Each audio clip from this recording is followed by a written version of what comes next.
Menurut Undang-Undang Nomor 32 Tahun 2009 dalam Lindungi Hutan tentang perlindungan dan pengelolaan lingkungan hidup, pencemaran lingkungan adalah dimasukkannya zat energi atau komponen yang merusak lingkungan ataupun berubahnya terhadap segala bentuk tatanan lingkungan yang berasal hasil dari kegiatan manusia maupun proses alam sehingga dapat mengancam kualitas lingkungan. Salah satu limbah yang menyebabkan pencemaran adalah limbah deterjen. Deterjen adalah campuran berbagai bahan yang digunakan untuk membantu pembersihan dan terbuat dari bahan-bahan turunan minyak bumi. Dibanding dengan sabun, deterjen mempunyai keunggulan antara lain mempunyai daya cuci yang lebih baik serta tidak terpengaruh oleh kesadahan air.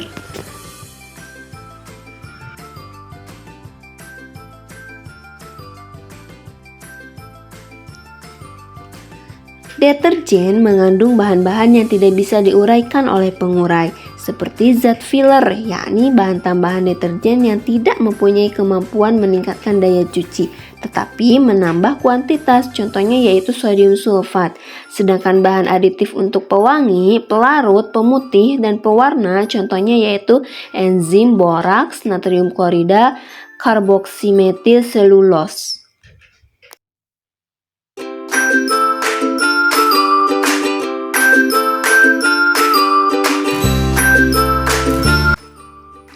Adapun faktor-faktor yang dapat mempengaruhi terhadap pertumbuhan dan perkembangan tumbuhan, yakni ada faktor internal dan faktor eksternal. Faktor internal merupakan faktor yang mempengaruhi pertumbuhan yang berasal dari dalam tubuh tumbuhan tersebut, yakni gen dan hormon. Adapun faktor eksternalnya yaitu faktor yang berasal dari luar tubuh tumbuhan, yakni faktor lingkungan seperti cahaya, matahari, air, suhu, nutrisi, kelembaban, dan lainnya.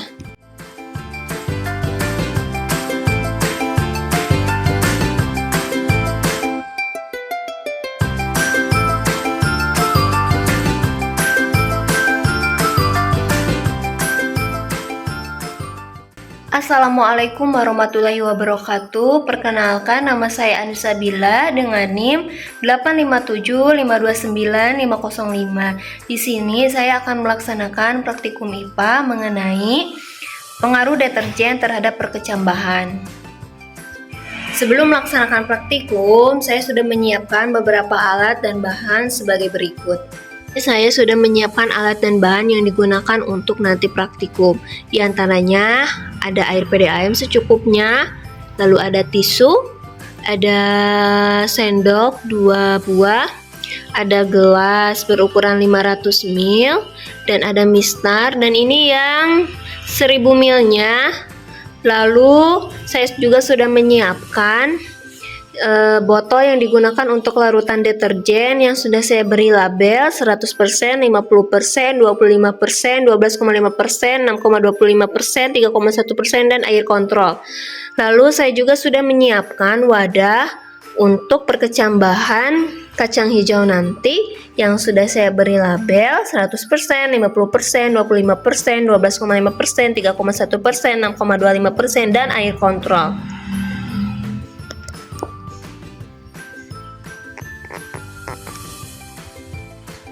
Oh iya, di sini juga saya sudah menyiapkan aluminium foil. Selanjutnya saya akan melaksanakan praktikum. Cara kerjanya yang pertama adalah sediakan larutan deterjen terlebih dahulu. Larutan deterjen yang 100%, 50%, 25%, 12,5%, 6,25%, 3,1%, dan air kontrol. Cara membuat larutan deterjennya adalah sebagai berikut. Cara yang pertama ialah dengan memasukkan air PDAM sebanyak 1000 ml terhadap gelas 1000 ml tersebut yang sudah saya siapkan. Nah, ini sudah terisi 1000 ml. Lalu kita akan membuat deterjennya. Oh iya, deterjennya lupa.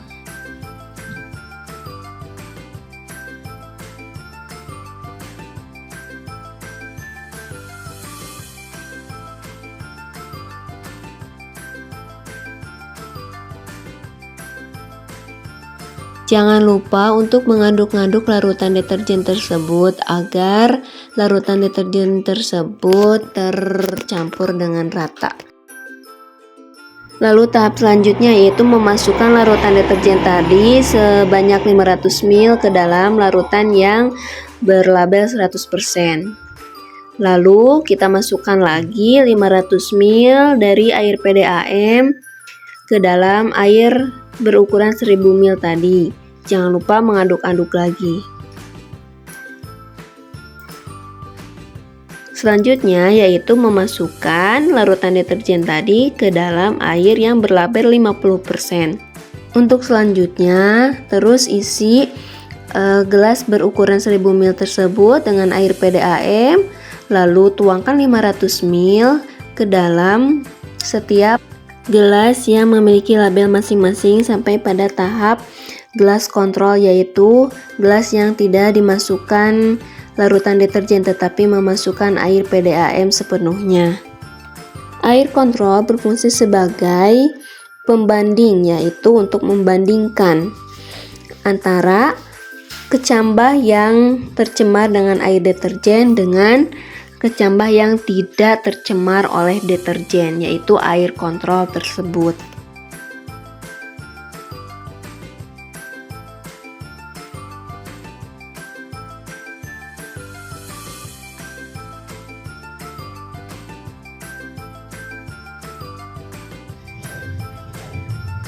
Setelah semua larutan deterjen terisi, maka selanjutnya adalah kita harus merendam biji kacang hijau ini ke dalam larutan-larutan deterjen ini.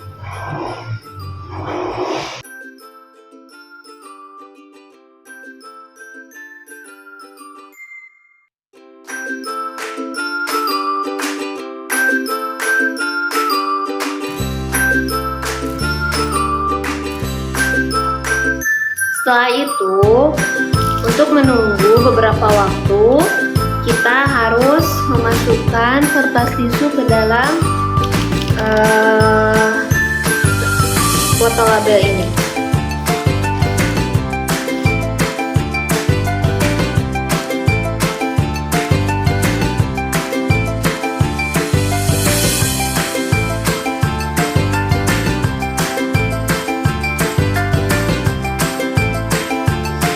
Setelah selesai memasukkan tisu, lalu selanjutnya kita memasukkan kacang hijau tersebut ke dalam gelas piala sesuai dengan konsentrasi larutan deterjen tersebut, dari yang 100% sampai dengan yang 3,1%.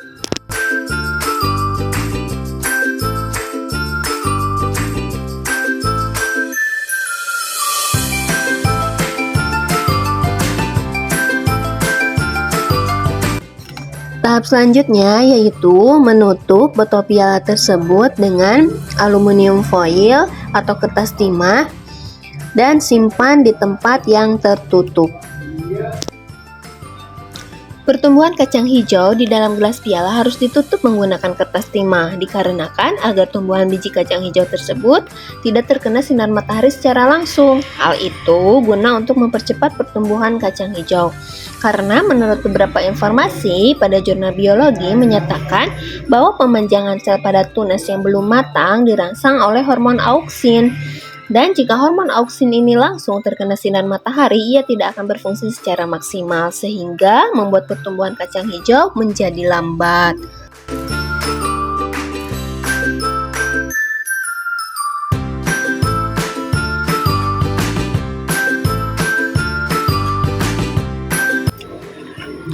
Nah, ini kacang hijau setelah ditutup oleh kertas aluminium foil atau kertas timah.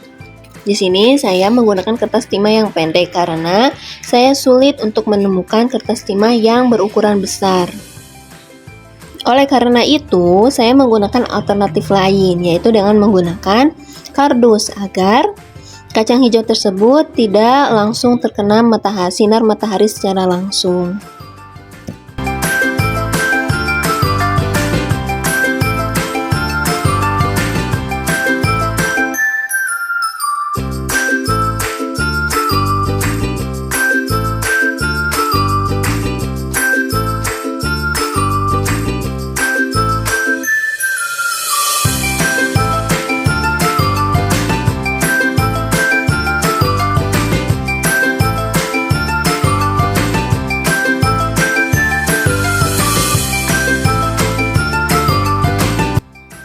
Baik, setelah 24 jam saya akan melakukan pengukuran terhadap kacang hijau ini, apakah bertumbuh atau tidak.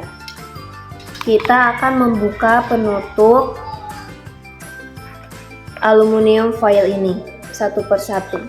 Dimulai dari yang 100%, kita buka dan kita ukur kacang hijau tersebut.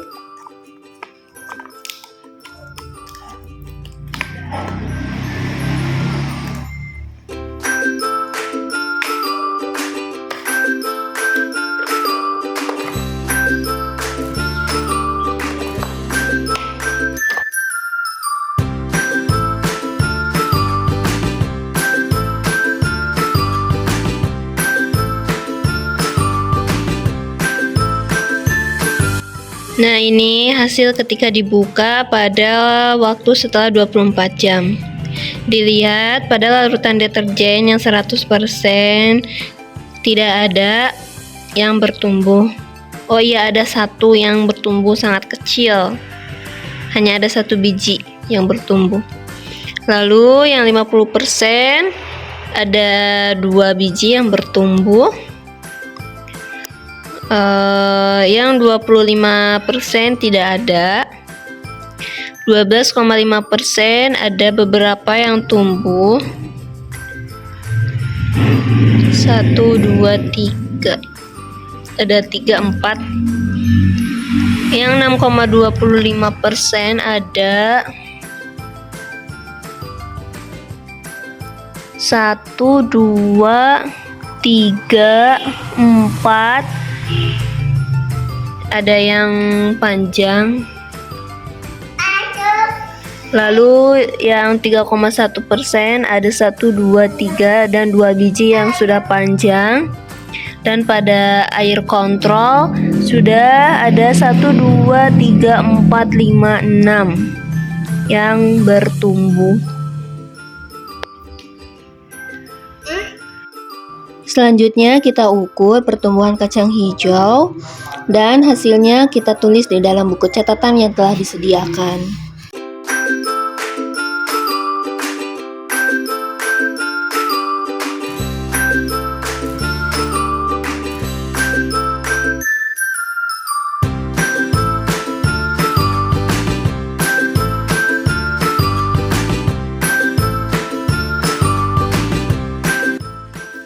Dan ini adalah hasil pertumbuhan kacang hijau setelah dibiarkan selama 48 jam.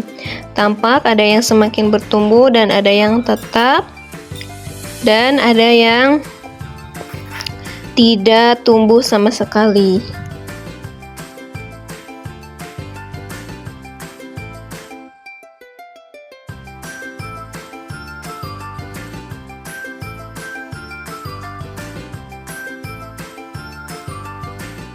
Selanjutnya kita ukur kembali pertumbuhan kacang hijau tersebut setelah 48 jam. Lalu kita catat ke dalam buku catatan yang telah disediakan.